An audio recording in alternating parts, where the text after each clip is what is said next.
blood on sacred stones, the scent of incense mingling with terror. A temple ceremony in Bali, meant for blessing and renewal, transformed in seconds to a scene of unspeakable violence.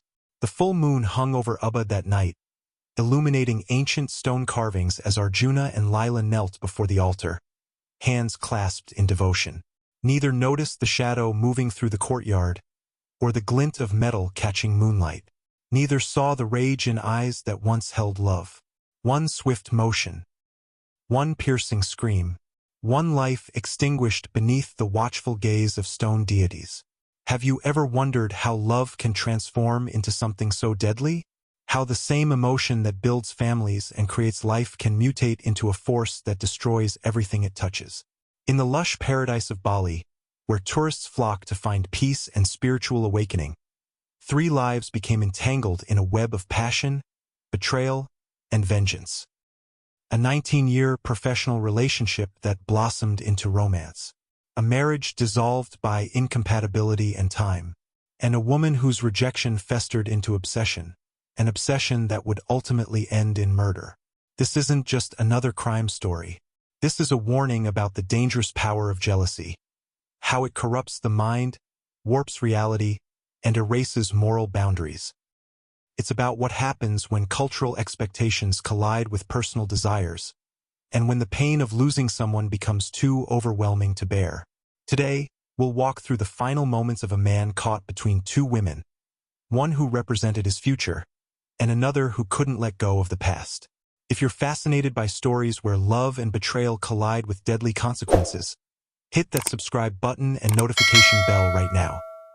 Because understanding the psychology behind crimes of passion might just help you recognize warning signs in your own life or in someone close to you. At 55, Arjuna stood as a monument to perseverance in Ubud's business community. His export company, starting as a small handicraft operation, had grown into an enterprise employing over 70 local artisans. Distinguished by a silver streak through his black hair and eyes that crinkled when he smiled, Arjuna carried himself with quiet dignity rather than flashy displays of wealth. Unlike many entrepreneurs who focus solely on profit, Arjuna built his business around sustainable practices and fair wages. He studied economics at university in Jakarta but returned to his hometown of Ubud, driven by a vision to showcase Balinese craftsmanship to the world while preserving traditional methods. His office, a renovated colonial building with open windows that welcomed mountain breezes, reflected his philosophy, respecting tradition while embracing progress. When 19-year-old Lila first stepped into Arjuna's office in 2003, she carried only a high school diploma and determination. Beginning as his administrative assistant, her meticulous attention to detail and innovative thinking quickly made her indispensable. By year 5, she managed international client relations. By year 10, she developed new product lines. By year 15, she became operations director. At 38, Lila balanced modern sensibilities with deep reverence for Balinese customs. Her journey from employee to confidant to lover evolved naturally over their shared passion for the business. Where Arjuna provided vision, Lila offered execution, their professional dynamic a perfect counterbalance that eventually translated into personal harmony. Maya once possessed a warmth that drew people to her, a generous hostess who maintained the social connections vital to Arjuna's early business success. The arranged marriage, while not passionate, functioned through mutual respect and shared commitment to community standing. But as years passed without children and as Arjuna's attention focused increasingly on his growing business, Maya's warmth calcified into resentment. The divorce shattered her identity, transforming her into someone her friends barely recognized, bitter, isolated, obsessively monitoring Arjuna's activities from afar. Her once welcoming home became a shrine to the past, photos of happier times displayed prominently as if to preserve a reality that no longer existed. Ubud sits nestled among emerald rice terraces and dense jungle in Bali's central highlands. Unlike the coastal tourist hubs with their nightclubs and beach parties, Ubud pulses with cultural energy, a place where artists, dancers, and spiritual seekers converge. Here, daily life intertwines with ancient ritual. Kanong sari, small offerings of flowers, rice and incense decorate every doorstep each morning. Temple ceremonies punctuate the calendar, with elaborate processions stopping traffic as devotees carry towering offerings on their heads. The community operates through a delicate balance of banjar, neighborhood associations, Hindu principles, and traditional law called adat. These social structures create both support networks and intense pressure to maintain harmony and save face. Against this backdrop of lush landscapes and intricate social codes, our three characters moved through their fateful collision course, a tragedy that would shake the very foundations of Ubud's communal identity. January 2003 marked the beginning. Arjuna's export business occupied just 3 rooms above a coffee shop in Ubud's market district. Lila arrived for her interview clutching a folder of handwritten notes about international shipping regulations, research she'd done without being asked. Impressed by her initiative, Arjuna hired her on the spot. "I need someone who thinks ahead," he told her. "Someone who sees problems before they arrive." Those early years established their rhythm. Arjuna's ambitious vision coupled with Lila's practical execution. She organized his chaotic filing system, computerized inventory records, and learned English through night classes to communicate with international buyers. Their first major challenge came in 2005 when the Bali bombings devastated tourism. Orders plummeted overnight. While competitors closed their doors, Arjuna and Lila worked 18-hour days developing an online presence, revolutionary for Balinese businesses at that time.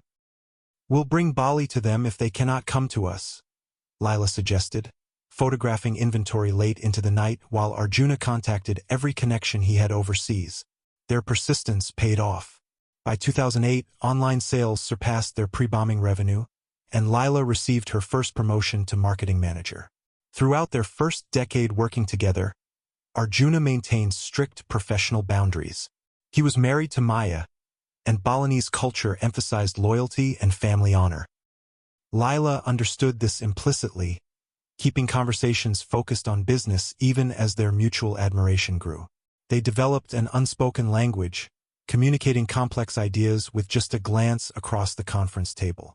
Staff members noted how they finished each other's sentences during meetings, attributing it to their long professional association. When traveling for trade shows, they always booked separate accommodations. When working late, office doors remained open. Their relationship exemplified professional respect, never crossing lines that would compromise Arjuna's marriage. The shift came gradually after Arjuna's divorce in 2015. Coffee breaks extended into lunch discussions. Business conversations drifted toward personal philosophies. They discovered shared passions for classical music and environmental conservation. During a 2017 business trip to Singapore, caught in a sudden downpour without umbrellas, they found themselves laughing like teenagers as they raced for shelter. Something changed in that moment, a recognition that their connection transcended business. Still, they proceeded cautiously. Bali's close-knit community watched carefully, and they knew that any relationship between them would face scrutiny given their history and position. For 2 more years, they maintained professional appearances while privately acknowledging their deepening bond. Their 19-year journey from employer-employee to equals, and eventually to partners, followed a path neither could have anticipated on that first January morning in 2003. 27 years before the temple tragedy, 2 prominent Ubud families gathered to formalize an agreement. Arjuna, then 28 and fresh from university, would marry Maya, the 24-year-old daughter of a respected silversmith. Their union represented more than romance. It symbolized business connections, preservation of social status, and continuation of bloodlines. The wedding lasted 3 days, following elaborate Balinese Hindu traditions. Maya wore gold-embroidered ceremony clothes and a headdress adorned with fragrant frangipani. Arjuna appeared dignified in his formal attire, accepting blessings from village elders who predicted prosperity and many children. Neither Arjuna nor Maya objected to this arrangement. Like many in their generation, they believed love would develop naturally through shared responsibility and mutual respect. For the first decade, their prediction largely held true. Maya managed their household with grace, hosting business associates for elaborate dinners where her charm won Arjuna valuable connections. She participated in community ceremonies, maintained relationships with extended family, and fulfilled her expected role with dedication. Arjuna, in turn, provided well and treated Maya with consideration. They established a comfortable rhythm, if not passionate devotion. Neither complained publicly. But beneath this functional partnership, hairline fractures formed. Maya desired children, a fundamental expectation for Balinese women. After years of trying and 2 miscarriages, medical tests revealed Arjuna couldn't father children. This news struck at both Maya's dreams and her standing in a society where motherhood defined female identity. As Arjuna's business expanded throughout the 2000s, his absences lengthened. Maya found herself increasingly isolated in their large home on the outskirts of Ubud. While Arjuna discovered purpose in his work, Maya's days filled with empty ritual, placing offerings, attending ceremonies, maintaining appearances. "There must be more than this," she confided to her sister. "I serve a husband who barely sees me and gods who haven't blessed me with children." The distance between them grew physical and emotional. Separate bedrooms, perfunctory conversations, meals eaten in silence. By 2014, they functioned as polite strangers sharing living space. The divorce proceedings began in 2015, sending shockwaves through Ubud society. In traditional Balinese culture, marriage wasn't simply a relationship between individuals, but a bond between extended families and ancestral lines. Divorce represented not just personal failure but disruption of cosmic order. Village elders attempted mediation. Religious leaders reminded them of karmic consequences. Family members pleaded for reconsideration. For Maya, the dissolution of marriage stripped away her primary identity. Without children to maintain her connection to Arjuna's family, and with diminished social standing as a divorced woman, she faced a future very different from what she had envisioned. The community largely sympathized with Maya while respecting Arjuna's position as a business leader. Friends divided their loyalties. Social gatherings became uncomfortable. Traditional ceremonies required careful planning to avoid awkward encounters. The divorce finalized in late 2015, leaving both parties legally free, but socially wounded in a culture where individual happiness traditionally surrendered to collective harmony.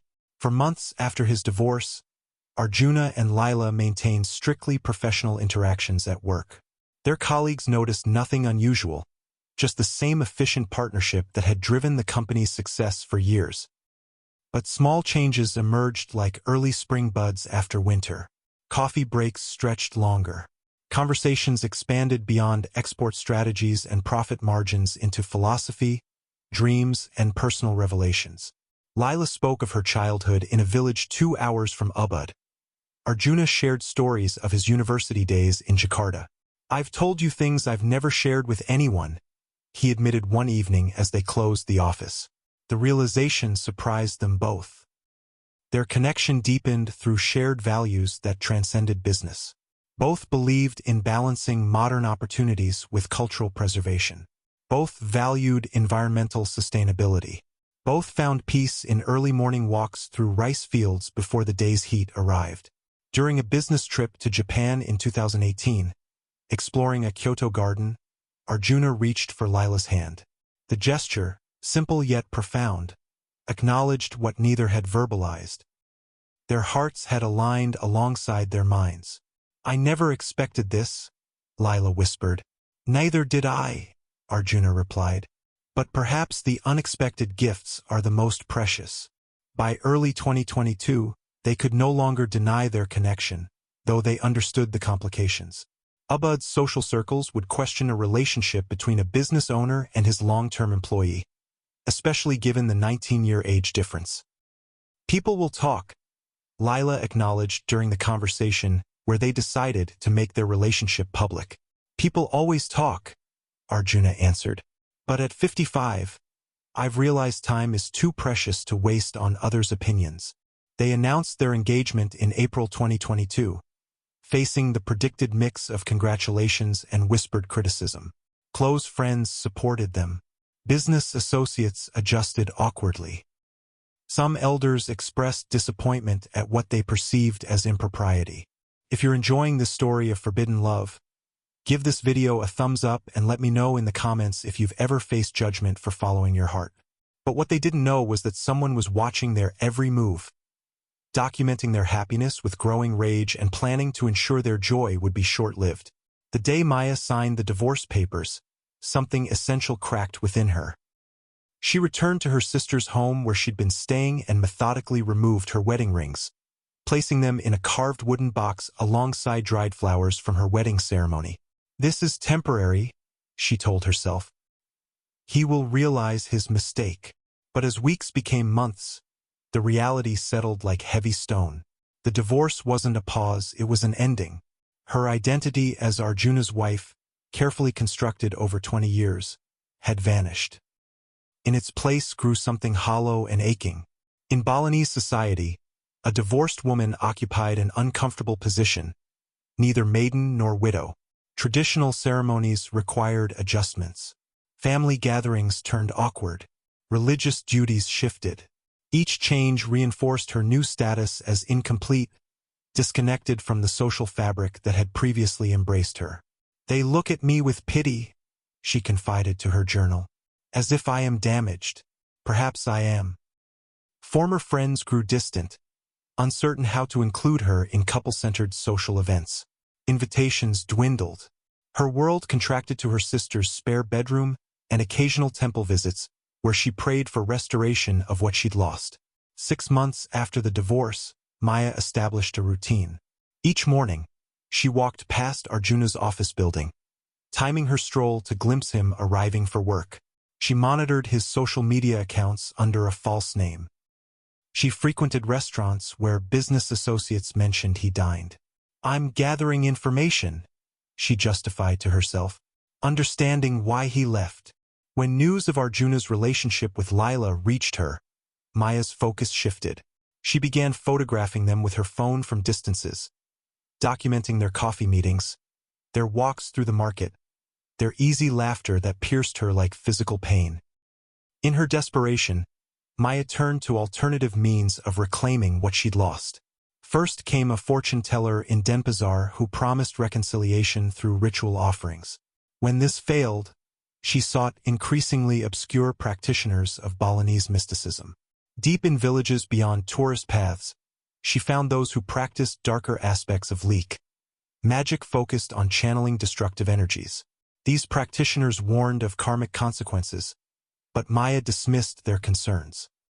"My pain already consumes me," she said during a midnight ritual. "How could consequences be worse than what I endure each day?" She collected personal items for magical purposes. A business card from Arjuna's office, a napkin Lila had used at a cafe, soil from the pathway to their home. Each item stored carefully in preparation for what she increasingly viewed as necessary justice. Their engagement announcement in April 2022 catalyzed Maya's final transformation.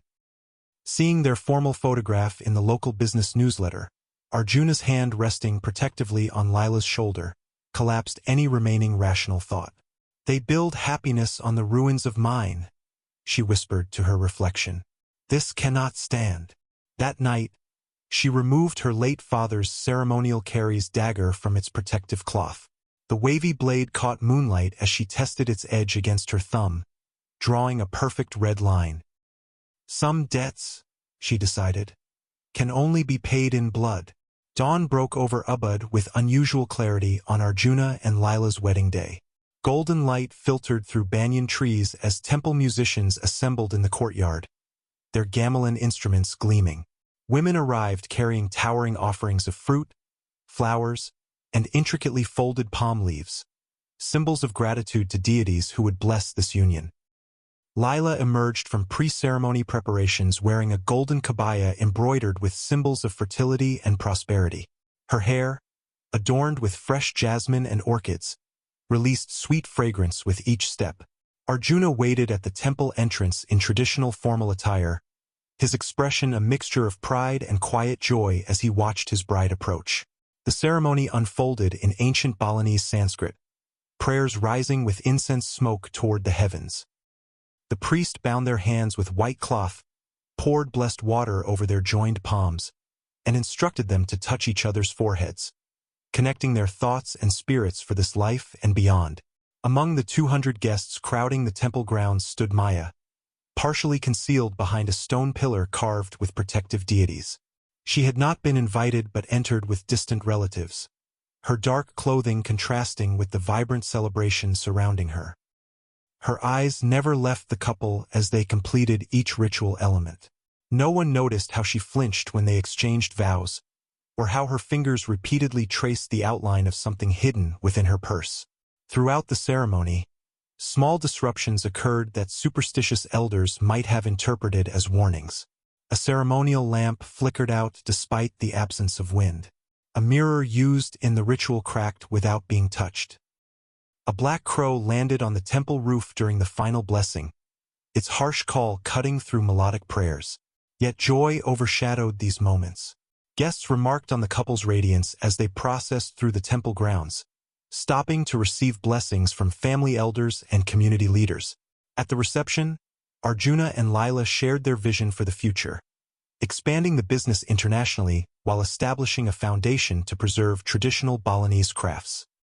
They spoke of traveling together, of renovating a small house near the rice fields, of growing old surrounded by friends and chosen family. Today marks not just our beginning, Arjuna told the assembled guests, but the continuation of something that has been building for 19 years. Neither noticed Maya slipping away before the final toast, her absence as unremarkable as her presence had been. 3 weeks after their wedding, Arjuna and Lila joined hundreds of worshippers at Pura Taman Sarasvati for the full moon ceremony. Ancient stone carvings, illuminated by hundreds of oil lamps, cast elongated shadows across the temple courtyard.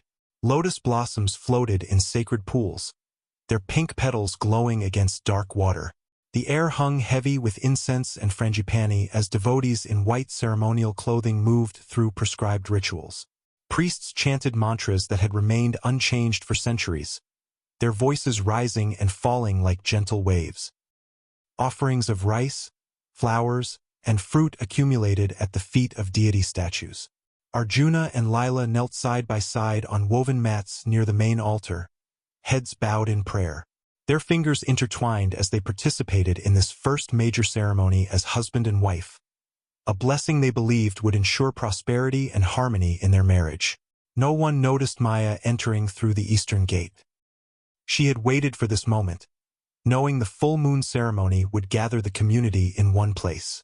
Her dark clothing blended with shadows between flickering lamps. Her movements appeared casual, unhurried, as she circled the perimeter of worshippers. In her right hand, concealed within folds of fabric, she gripped her father's caries. The ceremonial dagger passed through generations of her family. Its blade, with distinctive wave patterns forged into the metal, had been blessed decades ago for protection. Tonight, she had repurposed it for vengeance. As the head priest raised his bell, signaling the ceremony's climax, Maya began moving purposefully toward the kneeling couple. The bell's resonant tones still hung in the air when Maya broke through the circle of worshippers.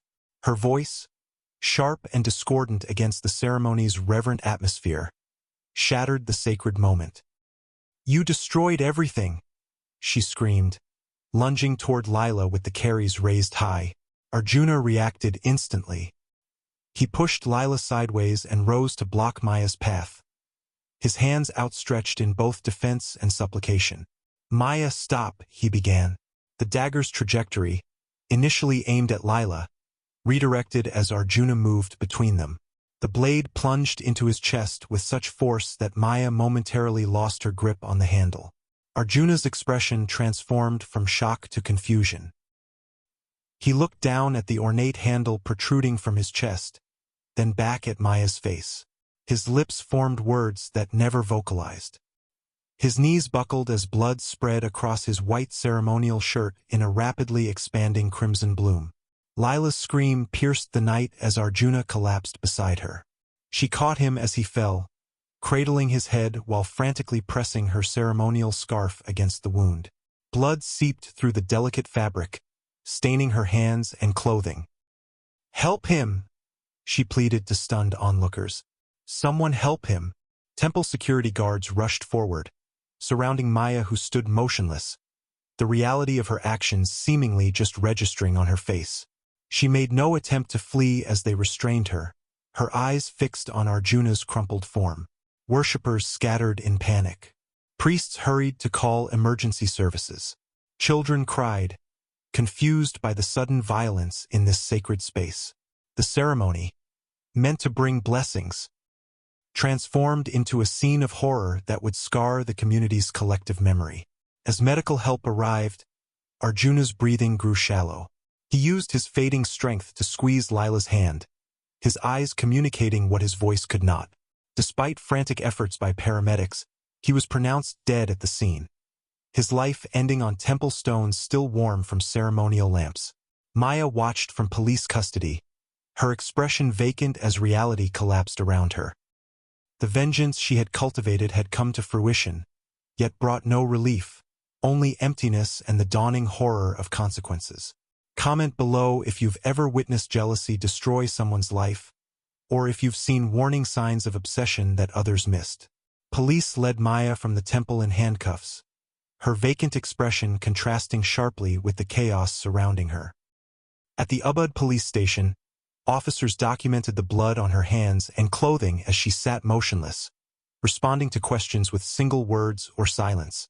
The ceremonial carries, now sealed in evidence bags, carried both physical proof and symbolic weight. "I had no choice," she finally told investigators during her formal statement. "They took everything from me." The confession, delivered without emotion, eliminated any question of guilt. What remained for the justice system was determining the nature of the crime and appropriate punishment. Maya's case highlighted the complex intersection of Indonesia's formal legal system and Bali's traditional adat law. While national courts would process the murder charge, village elders gathered separately to discuss the spiritual implications and community healing. "This crime wounds us twice," explained one respected elder to assembled media. "It violates national law and disrupts cosmic harmony. Both require restoration." Legal experts classified the killing as premeditated murder, pointing to evidence of planning and the weapon brought to the scene.